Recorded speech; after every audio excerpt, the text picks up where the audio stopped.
राधे कृष्णा दोस्तों welcome to फेर गोटे मोर नुआ ब्लॉग के आज ब्लॉगटा जेनटा अच्छी पश्चिम ओडिशार गोटे बिगेस्ट टूरिस्ट प्लेस जेनटा होचे आमर नृसिंहनाथ।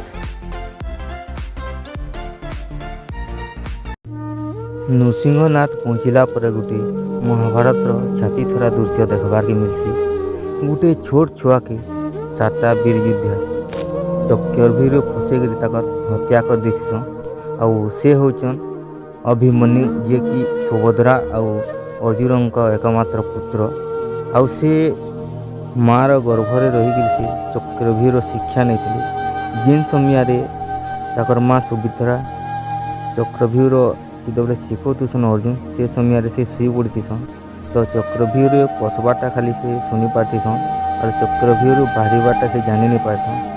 से लगे से चक्रव्यूह फसी जातीसन आउ बाहर नहीं पार्थन। तो तांकु कौरव मानकर 7टा वीर योद्धा माने ताकर निष्कुम भाव में हत्या कर देथिसन।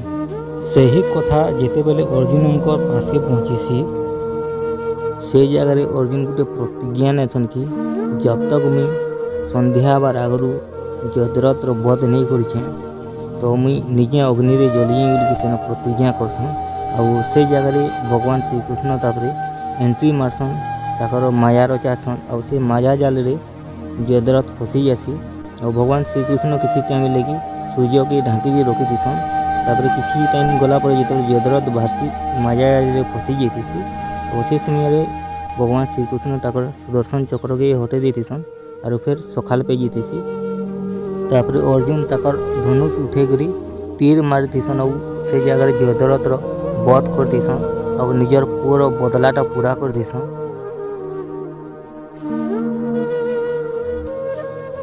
महाभारत युद्ध रे भाग नेबा लगी एंता गोटे योद्धा आसी जार पाखे कि 3टा सर थिला जेन 3टा सर महाभारत युद्ध के एक दिन रे खत्म कर दे पारती थे। भगवान श्रीकृष्ण को ताकर सिर दान रे दी आउ से होछन बर्बरिक किए अन आउ से कहेले भगवान को ताकर सिर दान देथिले। सेतिर वीडियो बहुत जल्दी आसबा। भीष्म पितामह से सरसज्जा रे पड़ीछन सेतिर गोटे दृश्य देखबार के मिलुछे और ताकर माँ ताको देखबार लगी आसीछन।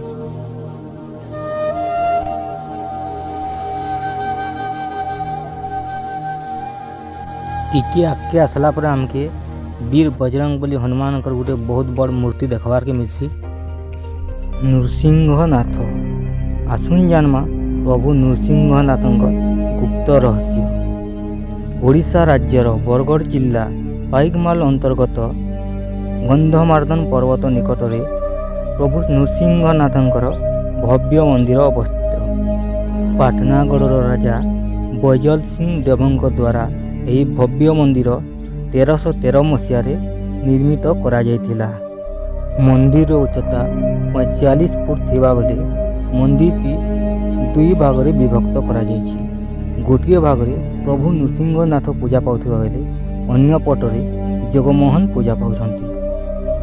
किंवदंती अनुसारे यही अंचल रे गोटे भयंकर विराट असुर रहुतिला जार ना थिला मूषिक दत्त। सही असुरटी मानव हत्या नारी निर्यातना भली अनेक अत्याचार करुला। तार अत्याचार को देखी भगवान गोलक बिहारी विष्णु धरधाम को आसीथिले और भगवान विष्णु को देखी से डरी गोटे मूषार रूप नहीं थिला और से मूषार रूप रे गोटे बिल को पशि जाता। भगवान विष्णु बिले रूप से जगह आज भी पूजा पाउछंती।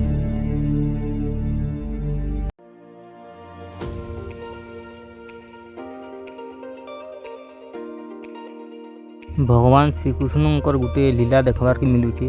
भगवान श्रीकृष्ण कदम गज उपरे अच्छन आउ सब गोपी मानकर वस्त्र नहीं छन और सियाड़े गोपी मैंने भगवान को ताकर वस्त्र फिराबार लगे कहन से बोलिया गोटे दृश्य देखबार के मिलूचे। सियाड़े इटा गोपी मैंने सबे भगवान को जुहार करुछन और वस्त्र मांगुछन। प्रभु श्रीरामचंद्र गोटे सुंदर मंदिर देखबार के मिलला जेन मंदिर की भगवान श्रीरामचंद्र ताकर भाई लक्ष्मण और माता सीतांकर मूर्ति के पूजा करा जासी और मंदिर आगड़े अच्छन बजरंग बली हनुमान ताकर पूजा करा जासी। और वो साइड अच्छा बृंदावती देवी। मंदिर चारिपटे भगवान श्री रामचंद्र बनवास टाइम रे केंता कर बीते से जिनिस मैंने जगह चित्रांकन माध्यम रे दर्शा जाइए। जेनटा कि देखिपे माता सीता को रावण चुरावा जेन हिसाब से आसी से हिसाब गोटे दृश्य दिखे। इे केन्ता राक्षस मैंने रखी लंकार से जिनिस इे देखबार के मिलूचे। इे हनुमान संजीवनी पर्वत उठे नौछन। लक्ष्मण जिते बेले बेहोश होते से समय दृश्य है। और आगड़े यहाँ प्रभु श्रीराम रावण संगे युद्ध कर से भाया गोटे यहाँ दृश्य देखबार मिलूचे। बहुत सुंदर हिसाब से बनाई। आगे टी आसला बेले माँ समलिंकर सुंदर मंदिर टे देखबार मिलছে। माँ समलिंकर मंदिर पाखे गोटे छोट सुंदर रोज गार्डन टे अच्छे। तो देखिपार के सुंदर सुंदर गुलाब फूल मन अच्छे। अनेक प्रजातिर गुलाब अच्छे। तार संगे संगे अनेक प्रजातिर जेनटा गंजा फूल एंता बहुत प्रकार फूल मन अच्छे। आउ छोट गार्डन टे अच्छे बहुत सुंदर दिशुचे। इहादे आम जिन जगह आसिक पहुँचलान इटा डेगरी आड़ के जेन रास्ताटा जाऊे सेटा जाइए आम चालधार आड़ के। और सीढ़ी रे जेनटा ऊपर आड़ के जाऊे सेटा हूँ आम पाँची भाई पांडवंकर ऊपर पूजा करुले भगवान को से जगह अच्छे। तो चलो ना पहला पांडव आड़ के जिमा। इ जगह पाँची भाई पांडव भगवान विष्णु आउ ब्रह्मांकर पूजा करते। पत्थर रे खुदी खुदी की मूर्ति बनई देखिपे। आउ इहादी देखबार के गले बहुत तीर्थयात्री मैंने आसुचन आउ निजर मनोस्कामना पूरा करवा लगे पत्थर पूरा पत्थर रखुछन। आउ फिर इे भगवान श्री गणेशंकर मूर्ति बनाई पत्थर खुदी खुदी। आउ जगह भगवान गणेश संग आउ भी देवी देवता पूजा पाऊँ। गंधमार्दन पर्वत रू बाहरी गोटे सुंदर जलप्रपात जहाँ ना हूँ कपिलधार। कपिलधार नृसिंहनाथ गोटे सुंदर जलप्रपात। कुलु कुलु शब्द करी झरणा पैन जिते तलकी आसी ठंडा ठंडा पैन। तो से ठंडा ठंडा पैन के जिते गाधे गुधा देल बोले केंकरे कुंकुरा करी चपाक धनिया लांगचा टेन। इहादे आम यहाँ जेन जगह के आसिक पहुँचला से जगार ना हूँ चालधार। जेन जगह बहुत भक्त मैंने आसन भगवान कर आउ इ जगह गाधे गुधा कर शुद्ध होकर फिर भगवान कर पूजा करवार लगे मंदिर के जैसन। इ जगहटा हूँ यहाँ गोकुंड। जेन मान को गोहत्यार दोष लगी गोहत्या कर दीसन। तो इ जगह आसिक निजर गोहत्यार जिते भी दोष लगी पाप लगी से पाप के धोबार लगी जगह तक पश्चाताप करतीसन। आउ इ जगह भगवान शिव शंकर भी पूजा करा जासी देखबार के मिलुवा भगवान पर गोटे मूर्ति अच्छे। आउ आगे जेनटा लालटा देखबार मिलूचे से जगह छुआ मानकर बाल पकानी करसन।